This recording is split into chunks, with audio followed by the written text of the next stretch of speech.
Beginners आपके लिए एक और नया टॉपिक और आपका फेवरेट टॉपिक है आज का। ये है इंट्राडे ट्रेडिंग। भाई किसी से भी जो एंट्री करना चाहता है स्टॉक मार्केट में, उससे एक क्वेश्चन पूछो, क्या बनना है? वो बोलेगा ट्रेडर। कोई ये नहीं बोलता है फर्स्ट डे में मुझे इन्वेस्टर बनना है। तो आज हम बात करने वाले इंट्राडे ट्रेडिंग होती क्या है, ये करते कैसे हैं। ये अगेन आई वुड से ये उन लोगों के लिए जो बिल्कुल स्टार्ट कर रहे हैं। अब ऑब्वियस सी बात है, जो लोगों को एक्सपीरियंस हो चुका है उनके लिए वीडियो नहीं है, उनके लिए है जो बिल्कुल बेस से सीखना चाह रहे हैं। इंट्राडे मार्केट्स जो होते हैं, इंडियन मार्केट्स, वो 9:15 से 3:30 तक ओपन होते हैं। इंट्राडे कहता है कि आप एक ट्रेड करिए। सबसे पहला कॉन्सेप्ट, एक ट्रेड का मतलब क्या होता है? एक ट्रेड का मतलब हुआ आप एक बाय पोजीशन कर रहे हैं और एक सेल पोजीशन कर रहे हैं। यानी कि एक अगर आप 100 शेयर बाय कर रहे हैं, 100 शेयर सेल कर रहे हैं, इन 100 शेयर को जो बाय कर रहे हैं, तो मिलके एक ट्रेड बनती है। तो जो ट्रेडिंग होती है, इंट्राडे कहता है आप 9:15 के बाद बाय करिए और 3:30 से पहले उसको सेल कर दीजिए। यानी कि पोजीशंस को कैरी अगले दिन के लिए नहीं करना, उसी दिन प्रॉफिट और लॉस हो उसे बुक करो और मार्केट से बाहर हो जाओ। This is called intraday trading. लोग करते क्यों है? अगेन रिस्क तो है, लेकिन ये है कि पहली बात तो आपको टाइम मिल जाएगा। अगर आपकी पोजीशन गलत हो गई तो बच जाओगे। फॉर एग्जाम्पल मान लो आपने कुछ स्टॉक बाय कर लिया, जैसे ही आपने वो स्टॉक बाय करा, ओके, अब बाय करके आपने उस पोजीशन को कैरी कर दिया, कैरी एज एन अगले दिन के लिए, लेकिन शाम को उस स्टॉक में आ गई एक बहुत खराब न्यूज और अगले दिन वो स्टॉक ओपन ही नीचे हो गया। यानी कि 100 पे था, सीधे 90 पे ओपन हो गया, तो आपको तो हो गया लॉस। आप उस टाइम पे कुछ नहीं कर सकते because the markets are close. But intraday trading में आप पे ऑप्शन है कि जैसी खराब न्यूज आई तुरंत पोजीशंस को काट दो, जिसको हम टेक्निकल टर्म्स में स्टॉप लॉस बोलते हैं। अच्छा एक चीज बताओ, ये बात मैं सिर्फ और सिर्फ स्टॉक से रिलेटेड बात कर रहा हूँ। अभी फ्यूचर एंड ऑप्शंस पे आपको आने की कोई जरूरत नहीं है। रीजन मैं आपको अगेन यही बोलूंगा, अगर आपका स्टॉक्स पे ही कंट्रोल नहीं है तो आप हायर लेवल मार्केट जहां पे बड़े प्लेयर्स, हेज फंड्स, एफआईआई ये डील करते हैं, यानी कि फ्यूचर एंड ऑप्शंस में, वहां पे कैसे पैसे कमा लोगे?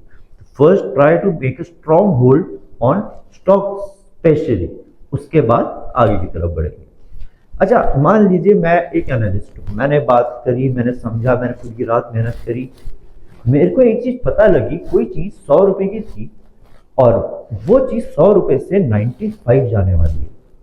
आपको समझाता हूं कैसे। पहले केस में, फर्स्ट केस में आपने क्या करा, ये चीज थी 100 रुपीज की, आपने बोला ठीक है ये 100 रुपीज से 105 चले जाएगा। आपने इसको क्या करा, इंट्राडे पोजीशन के लिए बाय कर लिया और कहा 3:30 बजे से पहले पहले मैं इसको सेल कर दूंगा।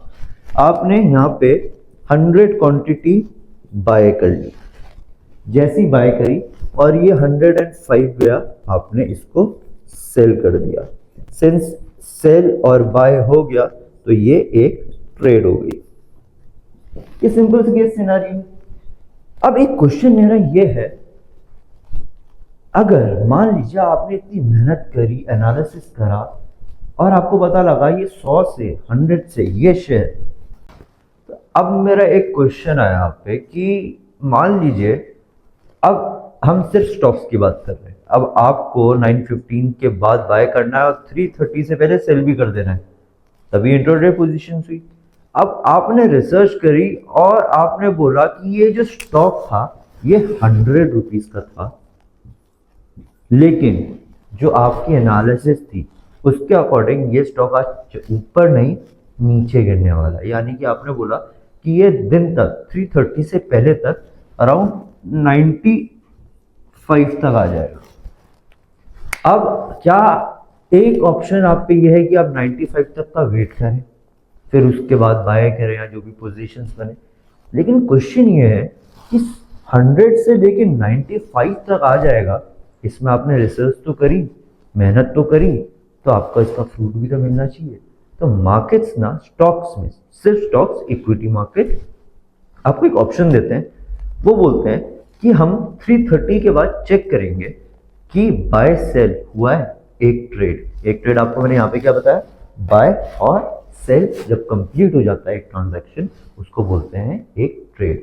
तो मार्केट ने बोला कि 3:30 के बाद हम चेक करेंगे कि बाय और सेल हो रखा है, एक ट्रेड हो रखा है। तो आप कुछ भी करिए, आपने दिमाग लड़ाया, आपने क्या करा, आपने बोला ठीक है एक काम करते हैं, अभी 100 पे काम कर रहा है ना, तो मैं 100 पे बाय नहीं करती हूँ, मैं सेल कर देता हूँ, 100 शेयर सेल कर दिए। अब आप बोलोगे मैंने तो खरीदे नहीं थे, बेचे कैसे? अगेन मार्केट कहते हैं हमको नहीं पता, हम जो भी चेक करेंगे 3:30 के बाद करेंगे कि आपने बाय करा था या सेल करा था, जो भी करा था, एक ट्रेड यानी कि बाय सेल ट्रांजैक्शन पूरी हुई है या नहीं। अब क्या हुआ, 100 में आपने सेल करा, सेल आपने किसी को करा होगा, अब ऑब्वियसली बात है किसी को सेल करा है तो आपको उसको देना भी है वो शेयर, तो आपको बाय भी करना पड़ेगा। थोड़ी देर बाद 2 बजे अराउंड मार्केट 100 से सीधा 95 आ गया। अब जैसी 95 आया, आपने उतनी ही क्वांटिटी से यहाँ पे कर दिया बाय। तो अब जब 3:30 हुआ तो मार्केट्स ने ये नहीं देखा कि आपने पहले सेल करा या पहले बाय करा, मार्केट्स ने ये देखा क्या एक ट्रेड पूरी हुई है, जो आपने बाय करा वो सेल हुआ है। तो मार्केट ने देखा एक सेल है एक बाय है, यानी कि एक ट्रेड कंप्लीट है, यानी कि it is a legal trade. इसको बोलते हैं हम लोग शॉर्ट सेल करना मार्केट्स को, यानी कि we sell first and then we buy it later when it goes down. तो ये भी एक तरीके होते हैं। एक और छोटी सी चीज बिफोर वाइंडिंग अप, मैं आपको एक चीज समझाना चाहूंगा। इंट्राडे ट्रेडिंग अगर जाओ शुरू करेंगे, हमेशा ब्रोकर्स आपको मार्जिन मनी देंगे। मार्जिन मनी का मतलब ये होता है कि मान लीजिए फॉर एग्जांपल आपके पास अराउंड 10,000 रुपीज है इन्वेस्ट करने के लिए मार्केट में, ट्रेड करने के लिए इंट्राडे। तो आपने 10,000 रुपीज से अकाउंट में पैसे ऐड कर दिए, ब्रोकर्स ने आपको बोला हम आपको इंटू 5 दे देते हैं, यानी कि इसको बोलते हैं मार्जिन मनी। आपको अब 50,000 रुपीज मिल गए, 40,000 ब्रोकर्स अपने एंड से आपको देते हैं, ठीक है। मार्केट क्या करेगा, अब आप 10,000 की जगह 50,000 की ट्रेड्स यानी कि क्वांटिटीज बाय या सेल कर रहे होंगे, जो भी ट्रेड्स ले रहे होंगे। प्रॉब्लम पता है क्या है, ब्रोकर को तो ब्रोकरेज मिलेगी, आप जो मार्जिन मनी लालच में ट्रेडिंग कर रहे हैं ना, एक चीज दिमाग में रखना, अगर 50,000 में 10%, अच्छा मैं थोड़ा सा और क्लियर होता हूँ, 10,000 में अगर आपको 10% का जो आपका एक्चुअल आपकी जेब में पैसा है 10,000 रुपीज, अगर उसमें 10% का लॉस होगा तो आपको अराउंड 1,000 रुपीज का लॉस हो जाएगा। लेकिन सिंस आपने मार्जिन मनी या फिर उधार ले रखा है ब्रोकर से, आप ट्रेड कर रहे हैं 50,000 पे, तो अगर 50,000 पे 10% का आपको लॉस होगा तो यही अमाउंट 5,000 हो जाएगा। अच्छा 5,000 जो है वो आपका एक्चुअल अमाउंट, आपकी जेब में एक्चुअल में आप पैसे कितने थे 10,000, तो आपके 5,000 10,000 से कटेंगे। इन शॉर्ट आप टोटल 50% अपनी कैपिटल को गवा चुके हैं, लॉस कर चुके हैं, just because of one emotion that is called greed, लालच। तो कभी भी मार्केट में इंट्राडे में काम कर रहे हैं, स्टॉक्स में भी मार्जिन मनी यूज मत करिए,